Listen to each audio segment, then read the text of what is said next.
بسم الله الرحمن الرحيم. الحمد لأهله والصلاة والسلام على أهلها. أما بعد فقد قال الله تبارك وتعالى في قرآنه المجيد: أعوذ بالله من الشيطان الرجيم. إنما يريد الله ليذهب عنكم الرجس أهل البيت ويطهركم تطهيرا.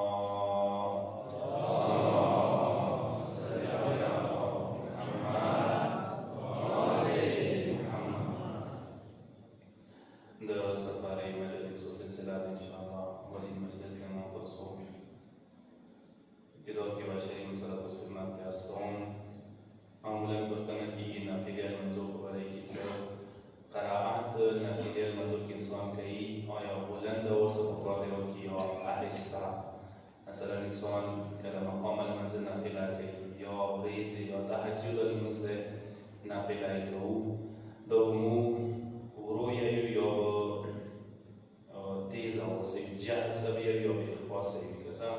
ورځې المنځو لکومه نافله دی ورځې المنځو په شان د حکم لري ورو بیایي. مقام المنځو لکومه نافله دی هغه یې مقام المنځو په شان د حکم لري جهزه بیایي بلند اوسه بیایي. اندیشه تهجد دی چونکې مقام کې راغلي دی هغه هم په کار د انسان بلند اوسه وایي. صلوات وسلم محمد و آل محمد باندې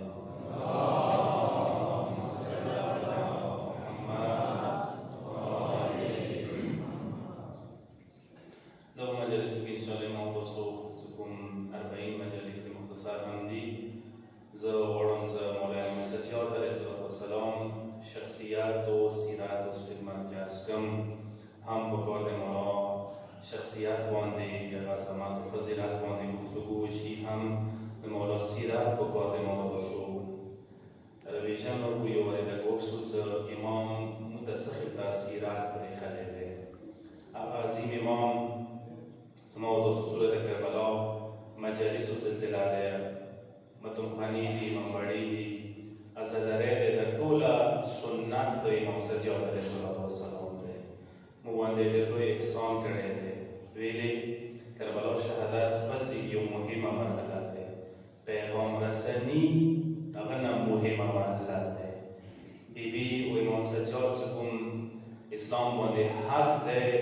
هغه یاد وسه د مولا سید او شهدا نه کم حق نه دی. ویلې چې پیغام د کربلا څه کومې طریقې سره رسېدلی دی، یزید ته رسوا شوی دی،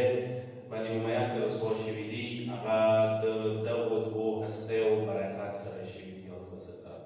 مولا امام سجاد علیه السلام 38 هجری کې تولد پرنور شوی دی مدینه کې، 95 هجری کې د مولا شهادت شوی دی. 38 د 95 سے حساب کې 57 سال مولا عمر شریف دی. امام روضه کومه دی هغه جنت البقیع کې دی. ځننه ظالمان الله سم مسمار دی. انشاءالله امید دی چې هغه روضه امام تاسو زندګۍ کې تعمیر شي. خو دغه امام هغه عظیمه هستي دی چې مولای کائنات امیر المؤمنین صاحب پاک والا زندگی تیره کړې د مولا تربیات کې.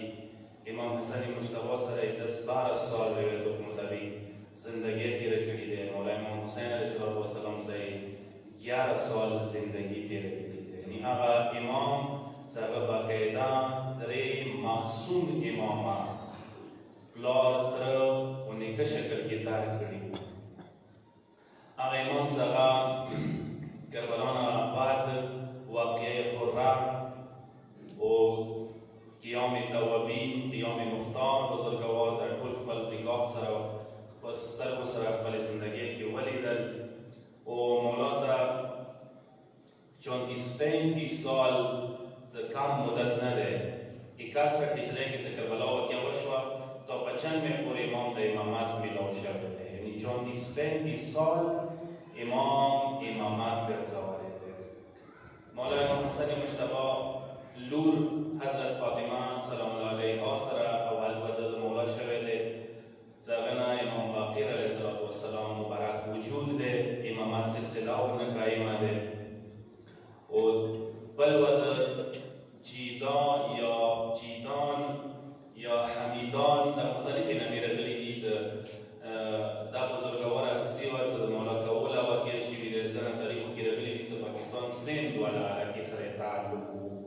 دینه هم امام فرزندان شته دي. امام تقریبا ټول فرزند حساب کې لونی زمن 15 تعداد خیال شوی دی چې کې 11 زمن دي د مولا او 4 د مولا نونی دي. هغه کې چې کوم شخصیات نماینده اخیسته شي هغه یو امام باقر علیه السلام د پنځم امام او یو شخصیت زید شهید دی چې هغه معمولی هستی نه وه چې بغداد کې انشاءالله توفیق ته میلاو شي هغه خپلې روضه جوړه دی بني امیان په خلاف قیام کړی او شهادتو ته میلاو شوی دی. بیا حزبي قیام او یحیی بن زید هغه ته شهادت میلاو شوی دی او دا زیدیه موجوده چې کومه فرقه دی یمن کې دي اکثر حوثیون چې د اوس سعودي عرب سره ډېر وجنګېدل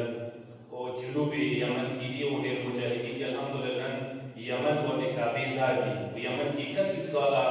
د علي بن صالح چې کوم تخته ولټاو کړله سرنګونې کړل هغه د حوثیون وو مجاهدین دي او نن الحمدلله زیاده ټایم څه ډېر زیات مایل دي یعنې قیادات یې تقریبا ویلی شو چې 12 امامي شوی دی او بهترین عقیدې لري بهترین ارتباط یې د ایران سره حزب الله سره دا درې طاقتونه دي چې نن دنیا کې تنه ټوله دنیا ډېرې یا ایران یا لبنان کې حزب الله یا یمن کې زیدیون او حوثیون دي. د طور امتیاز دا دی چې دوی هغه امام مني چې هغه قیام بالسیف کوي یعنې کوم امامانو چې قیام بالسیف کړی دی که نه چونکې څلورم امام نه بعد زید شهید پاڅېد او قیام یې وکړل او شهید شو بیا یحیی پاڅېد او قیام یې وکړو بیا لس وای اوس موجوده کوم مطلب دوی کس دی پیشوا چې هغه واقعا چې عظیم کس دی اوس اکثر کسو سوټ یا توره ورسره بند کې ورسره ویلي چې دوی عقیده دا شی دی خدای دې محفوظ لري انشاءالله. دا د څلورم امام نسل نه دي دا کسان و نن سبا یو د مختلفو علاقو کې کورمیجان شته الحمدلله حسیني سردار چې کوم دي حسیني سردار دوی سلسله هم امام سجاد علیه السلام ته رسیږي بیا امام ته رسیږي یعنې دا مولا ته رسېدلي ده امام سجاد علیه السلام ته ترو رسېدلي دی مولا ته دا سلسله او څلورم امام دور کې چې کوم خلفا تېر شوي دي دا داسې صرف نوټ کوئ دا بایوګرافي دی کم از کم دین ابتدایي دا انیشل معلومات دي په کار د مولا سرسره وي. اول خو یزید بن معاویه دې دور کې مولا زندگی کړې ده او یزید دور خلافت ډېر نه دی تېر کړی 61 کې چې کربلا واقعه وشوله هغه نه بعد 62 64 هجری کې یزید بیا واصل جهنم شوی دی. تقریبا کربلا واقعه نه باندې ډېر عمر نه وکړو 3 کاله عمر یې ونه کړو خو دا به 3 کالو کې هغه تاریخ سیاه کړی دی. کربلا باندې کې لکه څنګه ظلمونه کربلا کې واقع حرام مدینې باندې لشکرکشي وکړه مکې باندې لشکرکشي وکړله ښه ظلمونه یې وروسته هم کړي دي او دا هغه 2-3 کاله مولا د یزید دور کې تېر کړي دي. هغه نه بعد عبدالله ابن زبیر چې هغه مکې کې حکومت و هغه 61 نه 73 پورې مکې کې هغه حکومت و 61 نه 73 12 سال د ابن زبیر حکومت کړی دی. موضوع هغه مختار فلم کې کسو که نه هغه دور کې هم د سوی مولا 12 سال زندگی تېره کړې ده. بیا یزید نه بعد ډایرکټ حکومت د یزید دوی ته میلاو شوی دی ماویان نه دي یعنې د یزید ماویان 2 کسان دي پلار یې ماویه و د یزید زوی هم ماویه نومېده معاویه بن یزید خو بهترین انسان و ویلې اهل بیت و عشق و محب و چې کله دې ته حکومت میلاو شولو دي فورا اندول چې دا حکومت غصب دی دا حق د اهل بیتو دی دا حق د امام سجاد دی 40 دن نه پورته هغه بیا زندګي نه وکړه خلافت یې نه وکړل ډېر کم ټایم دی هغه پاتې شولو ځینې کسان یې قتل شو شهید شو ځینې کسان یې زنا هغه بیا وفات شوی دی خو به هر حال هغه دا حکومت باندې نه کېناستلو څو ورځې څو وخته کېناستو هغه همدا کوشش وکړه چې دا حکومت اهل بیتو ته میلاو شي. ویلي شي د 64 هجري کې ته حکومت میلاو شو څو میاشتې دا تقریبا 7 ځله یې څو ورځې و به هر حال دې نه بعد بیا مروان ته حکومت میلاو شوی دی د یزید خاندان نه دا حکومت مروان بن حکم ته میلاو شوی دی 65 هجري کې 9 میاشتې دې کړی دی یزید نه بعد داسې وایي حکومت متزلزل شولو، زوی وکړو ډېر کم دی مطلب پرېږدولو، بیا مروان ته بېلو شو، مروان اته میاشتې وکړلو. هغه نه بعد دا سلسله بیا لاړله عبدالملک بن مروان ته. عبدالملک بن مروان ته چې هغه 65 نه 86 پورې کړی دی. بني امیه ورته نه زیات حکومت اخکاس کړی دی. اول معاویه بن ابو سفیان کړی دی، بیا عبدالملک بن مروان کړی دی. 65 هجری نه 86 پورې 65 75 85 286 د 21 سال حکومت دی کړی دی عبدالملک بن مروان. او تاریخ کې ظلمونه ډېر غلي دي چې ډېر مظالم اخکاس کړي دي. دینه بعد بیا ولید بن عبدالملک د 86 نه 96 پورې حکومت ملويږي، یعنی مولا امام سجاد علیه السلام 95 کې او 96 کې شهادت شوی دی. ولید بن عبدالملک دور کې شوی دی شهادت، یعنی دی په حکم باندې مولا ته بیا زهر ملويږي چې د مدینې گورنر طرف نه د زهر ملويږي مولا ته، مولا ته شهادت نصیبېږي. صلوات الله محمد و آل محمد.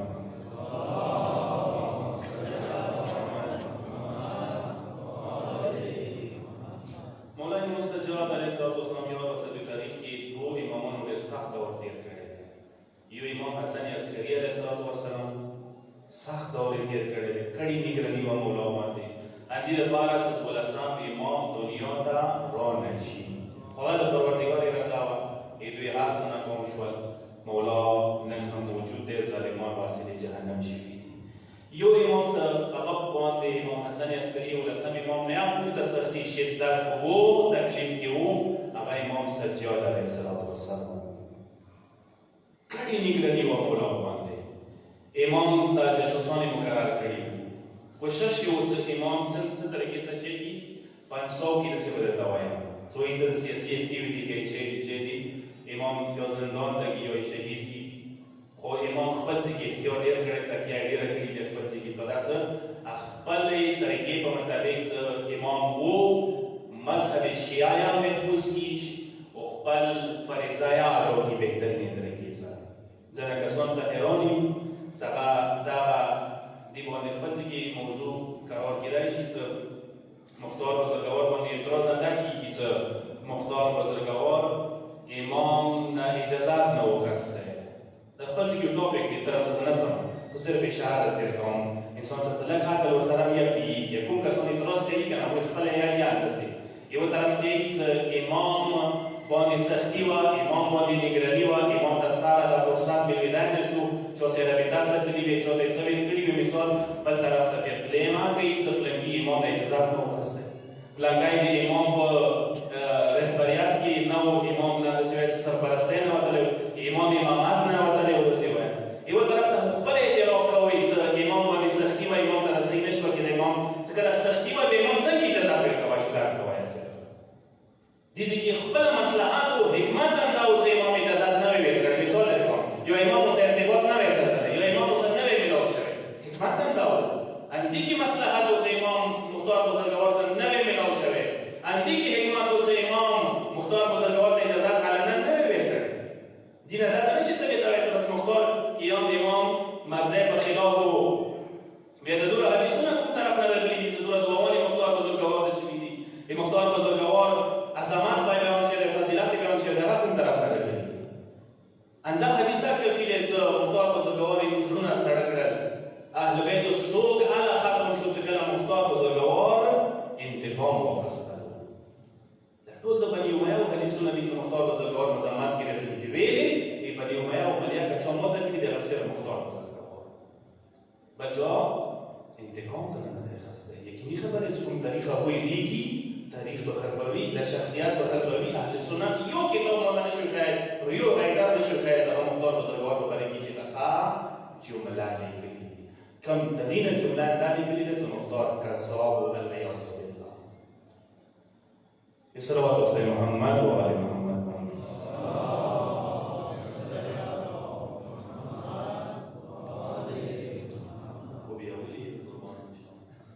خوبونه ما کوئ، اوس که خونو کې وي 12 بجې پورې هم موبایل ته کېناستوئ،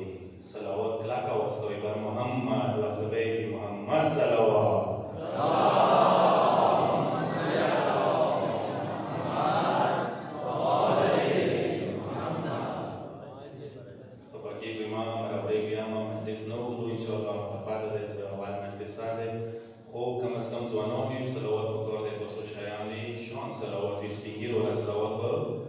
ستوي قربان شو یو بل صلوات واسطه اهل بیت باندې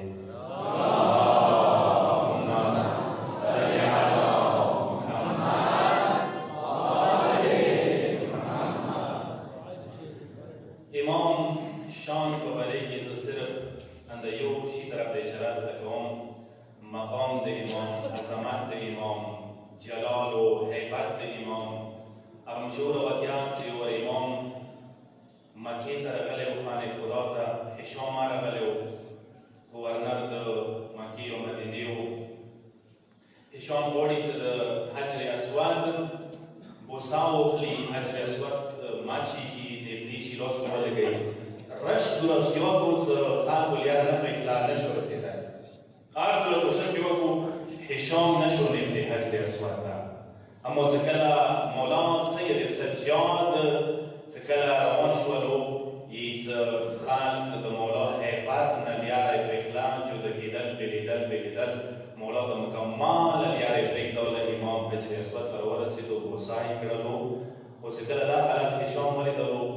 ډېر زیات خفه شولو چې مطلب زه وکسه ما حیثیت وکسه ما ته چا حجر اسود نه پرېښلل چې ما بوسا کړی وي دې ته یې پرېږدولو څنګ ته چوک ولاړو هشام نه د پوښتنه کې هشام من هذا الرجل دا کس څوک دی پېژندې دې هشام ځان له تعلقې کې وچول زه نه دې پېژنم څوک دی ما ته څه مطلب دی یعنې نه یې غوښتل چې د اهل بیتو شان و مقام پته چاته ولګېږي دلته د اهل بیتو یو ډېر عظیم انسان یو شاعر د اهل بیتو چې د اهل بیتو ډېر عاشق و محب و فرزدق هغه موجود دی د ټیم کې چې کله به ولیدو چې هشام ځان وریا واچول له تعلق یې واچولو فورا راپاڅېدلو اخکاس ته دې چې نه پېژنې دا څوک دی ورته یې نه فورا فرزدق مغزي کې وا قصیده شروع کړله یې مولا شان کې مولا مدح کې دومره عظیمه قصیده ده چې علما ورباندې باقاعده کتابونه لیکلي دي فضایل یې ورته لیکلي دي خو زه صرف څو بندونه درته صرف راښلم او صرف یو بند ویله خو چې یو بند مو لیدو بیا به مو ویله چې دا بل بند اکثره نه پورته هغه نه پورته بل بند تقریبا ډېره اوږده قصیده ده اوس زه به ته نه رسېږم صرف څو بندونه ته همداسې ترجمه کوم وضاحت یې خپل ذهن ته پرېږدم چې کله به وویله چې دا څوک دی نه یې پېژنم نو دغه ټایم کې د هغو ته یې فرزدق د اهل بیت الشاعر یا سائلي أين حل الجود والكرم سائله تا د جود و د کرم و د سخاوت مرکز په باره کې پوښتنه کړې ده ته هم کس په باره کې پوښتنه نه دی کړې ورته یې چې عندي بیان اذا طلعته قدمه ما صحیح جواب شته دی که سوال کوونکی مو نه پوښتنه وکړي ما صحیح جواب شته دی خو د چا په باره کې پوښتنه کوي هذا الذي تعرف البقاء وتأته دا څه معمولي هستي نه دی چې دلته راغلی دی دا هغه سیاسي کس دی څه ایدي قدم چې کومه دی د مکې ولا سرزمین و ځمکې ایدي قدم پېژني چې کله دا مکې سرزمین باندې قدم کېږدي ځمکې خپله کومه هیله کېږي دا چوک دی والبیت یعرفه والحل والحرم خانه خدا و حل و حرم مکې څومره اطراف دي چېرته چې مولا قدم کېږدي ټولې پېژني چې دا چوک دی تاسو که په ویر کړی وي جمادات یا پېژني نباتات یا پېژني اشجار یا پیشندی ون یا پیشندی بوټ یا پیشندی مولا فرزدق کی هذا ابن خیر عباد الله كلهم بندگانوں کے ذکرنا بہترین بندگان دی یا وہ بہترین بندگان سوائے اندار دے مخی جملہ هذا النقی التقی الطاهر العلم پاک و پاکیزہ ہستیوں اندار دی طاہر مطهر ہستیوں اندار دی الطاهر العلم ده ہدایات علم و پرچم اندار دی الذي احمد المختار والده کدا تاسو نه پیژنئ زید نو پیژنئ احمد مختار نبی خو پیژندل کنه اخیری پیغمبر خاتم المرسلین هغه دوی بلاری سوي هغه دوی والد صلی علیه الهی ما جر القلم څکلنا دنیا کلنا کائنات هستی قائمه ده دوی باندې خدای درود ستوي وسپوري همیشه لپاره لو يعلم الركن من قد جاء يخدمه فرزدق دوته ای که چیرې خو حجر اسود ته پته ولګېږي ته چوک راغلی دی څه حجر اسود بوسا کي لخر یلتم منه ما وطئ القدم نو دا حجر اسود په ځمکې باندې پرېوځي مولا قدمو کې به پرېوځي مولا قدم به ماچېږي ته دوته ای څه فرزدق دوته ای ضروري نه دی څه غوسې باران نږدې شي که چیرې خو حجر اسود ته پته ولګېږي چې کومه هستی ورته راغلي دی